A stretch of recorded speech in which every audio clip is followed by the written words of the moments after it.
Hello दोस्तों, ITI classes के YouTube channel पर आप सभी का स्वागत है। तो दोस्तों, आज की इस वीडियो में हम बात करेंगे trade theory fitters second year के लिए कुछ इंपॉर्टेंट MCQs की। और ये सभी प्रश्न जो हैं आपके पिछले कुछ वर्षों में पूछे जा चुके हैं। तो एक एक क्वेश्चन को यहाँ पर पहले डिस्कस करेंगे, उसके बाद बताएंगे आपको कि इनके आंसर क्या होंगे। तो यदि आप चैनल पर पहली बार आए हैं तो प्लीज़ चैनल को सब्सक्राइब करें और साथ में बेल आइकन को ज़रूर प्रेस करें ताकि हमारी वीडियोस का नोटिफिकेशन आप तक पहुंचता रहे। तो आइए शुरू करते हैं। पहला प्रश्न है आपका कि लैपिंग निम्न के परिष्करण की प्रक्रिया है। यहाँ देखिए, परिष्करण का मतलब क्या होता है। परिष्करण का मतलब होता है फिनिशिंग।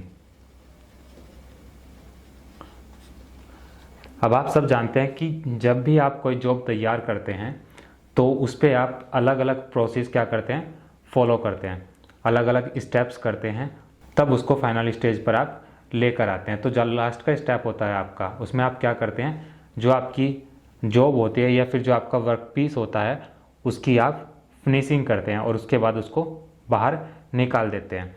तो देखिए, जैसे कि आपके पास में क्या हुआ, जैसे आपने मशीनिंग की, मशीनिंग में आप क्या क्या करते हैं, टर्निंग करते हैं, मिलिंग करते हैं, शेपिंग करते हैं, ग्राइंडिंग करते हैं। इसके अलावा और भी बहुत सारे जो प्रोसेस होते हैं वो आप फॉलो करते हैं। तो क्या होता है, जब आप ये सब स्टेप्स करते हैं तो आपकी जो जॉब होती है उस पर जो है टूल्स जो आप इस्तेमाल करते हैं उनके जो है निशान बन जाते हैं। तो उनकी जो फिनिशिंग होती है वो सही से नहीं हो पाती।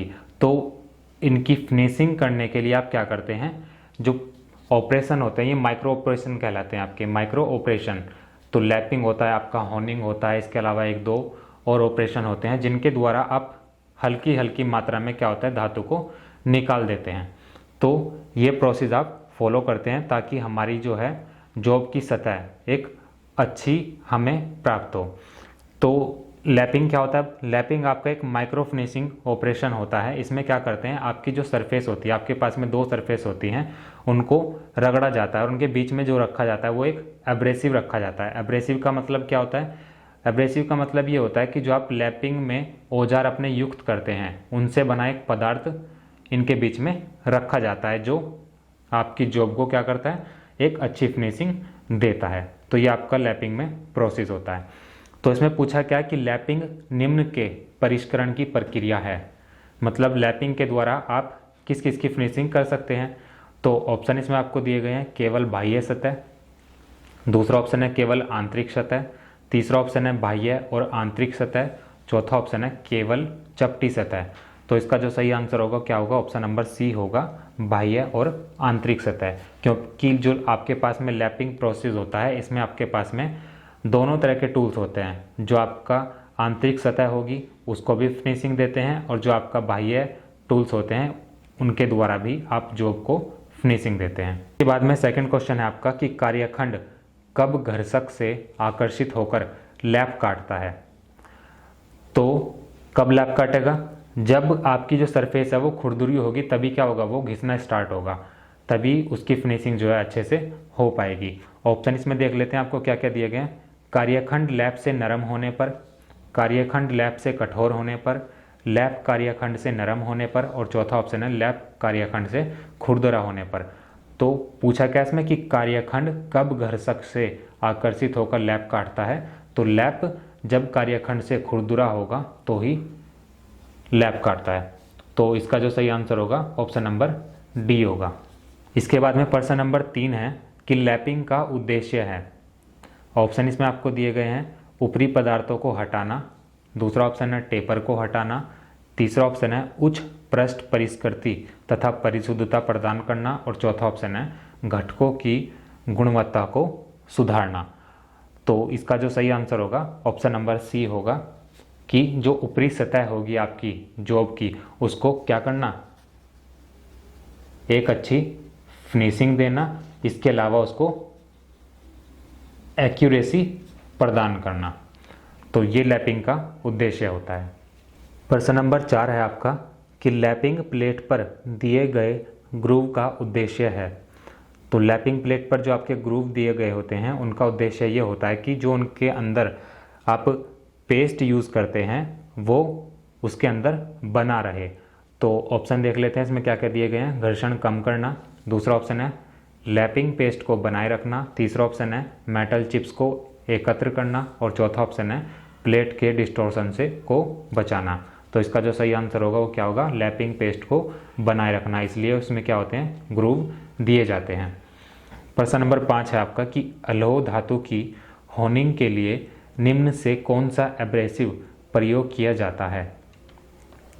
अब होनिंग क्या होता है, होनिंग भी आपका एक ऑपरेशन होता है जिसमें आप क्या करते हैं, किसी जॉब की सतह की फिनिशिंग करते हैं।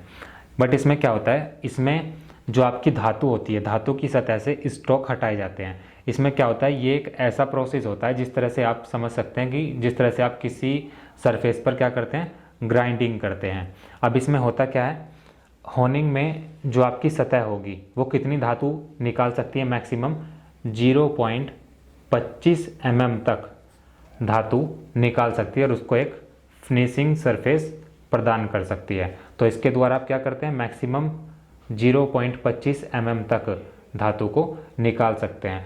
बट लैपिंग के प्रोसेस में क्या होता है आपका, लैपिंग में आपकी बहुत हल्की सी धातु निकलती है जो होती है आपकी 0.005 mm से 0.01 mm तक, इतनी धातु आप लैपिंग से निकाल सकते हैं। और होनिंग में जो होता है आपका थोड़ी सी ज़्यादा धातु निकाल सकते हैं। तो अलौह धातु के लिए आप सिलिकॉन कार्बाइड एब्रेसिव का इस्तेमाल करते हैं। तो ऑप्शन नंबर बी क्या होगा, इसका राइट आंसर होगा। इसके बाद में प्रश्न नंबर 6 है आपका कि टंगस्टन कार्बाइड तथा सिरेमिक्स की लेपिंग के लिए प्रयुक्त एब्रेसिव पदार्थ है। तो टंगस्टन कार्बाइड तथा सिरेमिक्स की लेपिंग के लिए जो आपके पास में सबसे प्रयुक्त एब्रेसिव पदार्थ होता है वो क्या होता है, आपका हीरा होता है। ये क्या होता है, सबसे ज़्यादा कठोर एब्रेसिव होता है और इसका जो इस्तेमाल आप करते हैं वो छोटे जो सुराख होते हैं उनकी फिनिशिंग के लिए यहाँ पर इस्तेमाल करते हैं। तो ऑप्शन नंबर ए इसका राइट आंसर होगा। प्रश्न नंबर 7 है आपका कि बद अपघर्षी पत्थर की मदद से गोलाकार छिद्र की परिष्कृति के प्रक्रम को कहते हैं। ऑप्शन इसमें आपको दिए गए हैं, लेपिंग, रिमिंग, बोरिंग, होनिंग। तो इसका जो सही आंसर होगा क्या होगा, ऑप्शन नंबर डी होगा, होनिंग। अब देखिए होनिंग मैंने अभी आपको बताया था कि होनिंग एक आपका इस तरह का प्रोसेस होता है, इसमें एक तरह से ग्राइंडिंग की जाती है। जो आपकी सतह होती है उस पर आप ग्राइंडिंग मशीन का इस्तेमाल करते हैं, ग्राइंडिंग प्रोसेस जो होता है उसको फॉलो करते हैं और उसके द्वारा धातु को निकालते हैं। तो इसमें क्या होता है कि सिलेंड्रिकल और कॉनिकल सरफेस जो होती है, मतलब जितनी भी आपकी बेलनाकार और टेपर्ड सतह होती हैं उनकी फिनिशिंग के लिए आप उसको फॉलो करते हैं। और ये जो प्रोसेस होता है आपका ये सिर्फ होनिंग के अंतर्गत ही आता है। तो इसका जो सही आंसर होगा ऑप्शन नंबर डी होगा। ऑप्शन नंबर 8 है आपका कि होनिंग में स्पिंडल की चाल है क्षैतिज तथा प्रत्यागामी, दूसरा ऑप्शन है ऊर्ध्वाधर तथा प्रत्यागामी, तीसरा ऑप्शन है प्रत्यागामी, चौथा ऑप्शन है ऊर्ध्वाधर। तो इसका जो सही आंसर है वो आपकी बुक के हिसाब से यदि देखें तो ऑप्शन नंबर सी दिया गया है। बट यदि आपने अपनी वर्कशॉप में प्रैक्टिकल में पढ़ा होगा तो इसमें क्या होता है, जो आपका होनिंग प्रोसेस होता है इसमें जो स्पिंडल होता है वो कैसे मूव करता है, आपका वर्टिकली डाउनवर्ड और अपवर्ड डायरेक्शन में ही मूव करता है। क्योंकि क्या होता है इसमें एक हाइड्रोलिक जैक के आकार का होता है, तो इसकी जो चाल होती है वो क्या होती है, ऊपर और नीचे होती है। तो आप इसका एक बार आंसर चेक कर लेना और उसके बाद में कमेंट बॉक्स में बता देना। इसके बाद में प्रश्न नंबर 9 है आपका, ये आपका फिर से रिपीट हुआ है कि अलौह धातु की होनिंग के लिए प्रयोग में आने वाला एब्रेसिव है। तो अलौह धातु की होनिंग के लिए आप कौन सा एब्रेसिव यूज़ करते हैं, सिलिकॉन कार्बाइड यूज़ करते हैं। तो ऑप्शन नंबर सी क्या होगा, इसका राइट आंसर होगा। इसके बाद में प्रश्न नंबर 10 है आपका कि रेडियल भार को ले जाने के लिए अभिष्ट बियरिंग का प्रकार कौन सा है।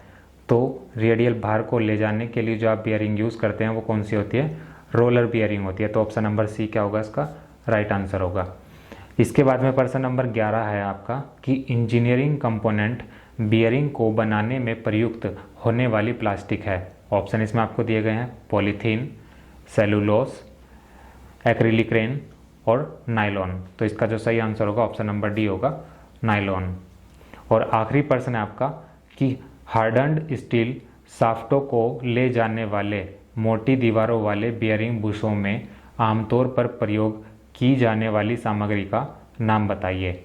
ऑप्शन इसमें आपको दिए गए हैं, फॉस्फर ब्रोंज, दूसरा ऑप्शन है ब्रास, तीसरा ऑप्शन है एल्यूमिनियम, चौथा ऑप्शन है तांबा। तो इसका जो सही आंसर होगा ऑप्शन नंबर ए होगा, फॉस्फर ब्रोंज। तो दोस्तों आज की वीडियो में सिर्फ इतना ही, और नेक्स्ट वीडियो में हम बात करेंगे कुछ और इंपॉर्टेंट क्वेश्चंस की। और ये सभी प्रश्न आप PDF फाइल में भी डाउनलोड कर सकते हैं। उसके लिए आपको हमारा टेलीग्राम ग्रुप ज्वाइन करना होगा। इस वीडियो के डिस्क्रिप्शन में आपको एक लिंक दिया गया है, वहाँ से आप ग्रुप को ज्वाइन कर सकते हैं।